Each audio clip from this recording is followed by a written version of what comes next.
Solo Leveling versus Jujutsu Kaisen. Which one is the real GOAT of anime? Solo Leveling anime swept the community by storm, and now we need to settle this once and for all. Two absolute monsters are dominating the anime world right now, Solo Leveling and Jujutsu Kaisen. But which one is the true GOAT? Today we're breaking it all down: story, animation, fights, power systems, the works. Stay till the end because I already know this is going to get very heated. Subscribe to the channel and let's go. Both of these animes throw us straight into chaos. Solo Leveling, death game inside of a dungeon.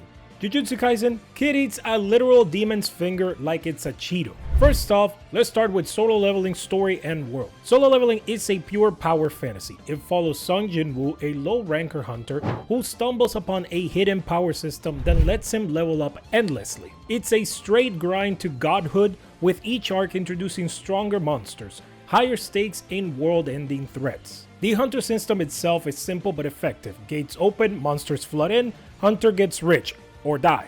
In Jinwo, he goes from being the weakest to a one-man apocalypse. Jujutsu Kaisen's story and world, meanwhile, throws us into a world built around cursed energy, ancient sorcerer families, and a corrupt hierarchy. There's mystery, lore, and actual tension because the protagonist isn't just steamrolling through every fight. Plus, Jujutsu Kaisen has more moving pieces, different sorcerer factions, ancient curses, secret plans, and whatever the hell Kenjaku is up to most of the time. Who is the winner? Solo Leveling is a better power fantasy with an easy to follow progression. Jujutsu Kaisen wins in depth, complexity, and long-term intrigue. But hey, do you want an overpowered main character or a world full of mystery? Let me know in the comments section. Alright, let's talk the main character. Who's carrying the anime on their back? Sung Jin-woo for Solo Leveling is the definition of a one-man army.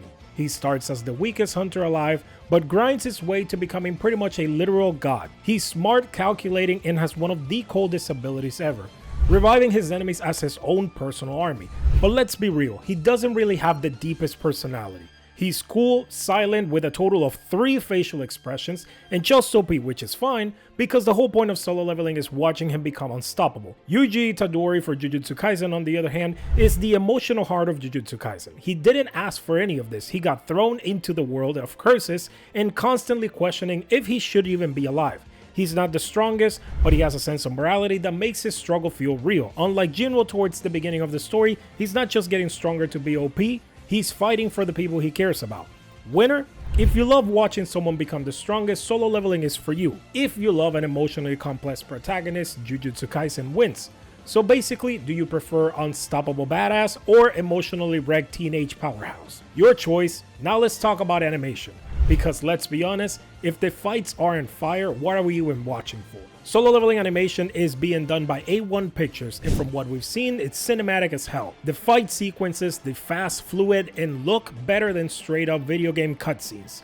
Solo Leveling fights focus more on scale. It's not about technique, it's about the power flexing. Jinwo is fighting hundreds of enemies at once, along with his shadows, so the fights are more how stylish he wipes them out. Meanwhile, Jujutsu Kaisen is animated by Studio Mappa. And let's be real, they do not miss. The fights are tactically choreographed, weighty, and incredibly fluid. Every fight feels like an actual clash of techniques, rather than just one person overpowering another. Jujutsu Kaisen's hand-to-hand combat is some of the best in anime. Look at Yuji vs Mahito, Gojo vs Toji, or Sukuna vs Mahoraga.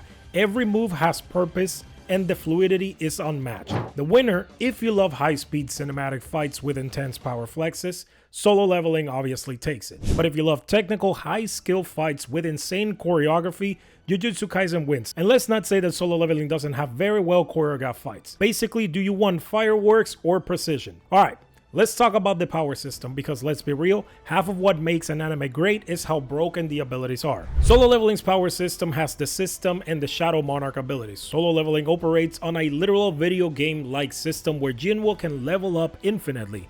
And when I say infinitely, I mean there's no cap. This man just keeps getting stronger because he can just keep adding monsters to his shadow army. The system grants him quests, rewards, and new skills as he levels up. Now, the Shadow Monarch powers, he can revive enemies as his own personal army, meaning every time he wins, he just adds more power to his side. Stealth and speed buffs with skills like Ruler's Authority that let him control objects in midair, while Dagger Rush turns him into a human blur. Massive strength scaling nonetheless, Jinwo goes from struggling with goblins to soloing incredibly powerful monsters. It's a power fantasy in its purest form. The stronger the enemy he defeats, the stronger he becomes. Jujutsu Kaisen's power system is dependent on cursed energy and domain expansions. Jujutsu Kaisen takes a completely different approach to power. Instead of a leveling system, it's all about the technique mastery, strategy, and cursed energy control. Cursed energy, the foundation of the series, almost every sorcerer manipulates it to enhance their attacks and create weapons,